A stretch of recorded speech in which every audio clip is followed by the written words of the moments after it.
ரொம்ப நாளாவே இந்த கதைய பொறுத்தவரைக்கும் வெண்பா, ஐஸ்வர்யாவோட ஸ்கூல் காம்படிஷன் அந்த ரன்னிங் பிராக்டிஸ் அவங்க 2 பேருக்கும் இடையில இருக்கிற பிரச்சனை அப்படின்னு சொல்லி, தொடர்ந்து இந்த ஸ்டோரி லைன காமிச்சிட்டு இருந்தாங்க. அடுத்ததா ஸ்டோரியில என்ன ஒரு சுவாரஸ்யம் வரும்? இப்போ வரைக்கும் பெருசா எதுவும் இல்லையே. ஏன்னா அந்த சுடரோட கேஸ ரொம்பவே சிம்பிளா முடிச்சு வச்சுட்டாங்க. ஏன்னா சுடரோட இறப்பின் மர்மத்தில என்ன இருக்கும் அப்படிங்கிற மாரி நெறைய எக்ஸ்பெக்ட் பண்ண வச்சிருந்தாங்க. கதிரேசனா இருக்குமா? ராஜியா இருக்குமா? அப்படின்னு சொல்லி எதிர்பார்த்த சூழ்நிலையில கவின் தான் அதற்கு காரணம் அப்படிங்கிற மாரி ரொம்பவே ஈஸியா அந்த கேஸ முடிச்சுட்டாங்க.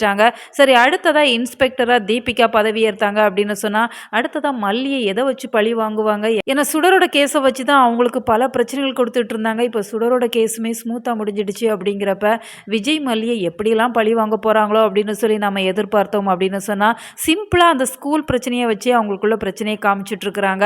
அடுத்ததா இப்போ ஸ்டோரி லைன் அடுத்த கட்ட நகர்வுக்கு போயிருக்கு அப்படிங்கிறதால நிச்சயமா அப்கமிங்ல பல அதிரடியான திருப்பங்கள் வரதுக்கு காத்து இருக்கு.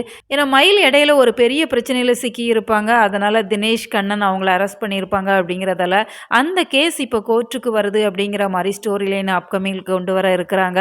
அதனால விஜய் வா நம்ம கோர்ட்டுக்கு போயிட்டு வந்துடலாம் அப்படிங்கிற மாரி மயில கூப்பிட்டுட்டு இருக்கிறாங்க. ஆனா மயில் ரொம்பவே அப்செட்டா இருக்கிறாங்க. ஏன்னா அவங்க பண்ண தவற அவங்க புரிஞ்சுக்கிட்டாங்க அப்படின்னு சொன்னாலுமே, இந்த விஷயத்துல அவங்க கோர்ட்டு கேஸுன்னு சொல்லி அலையிறது அவங்களுக்கு சுத்தமா பிடிக்கல அப்படிங்கிற மாரி தான் ரொம்பவே ஃபீல் பண்ணிட்டு இருக்கிறாங்க.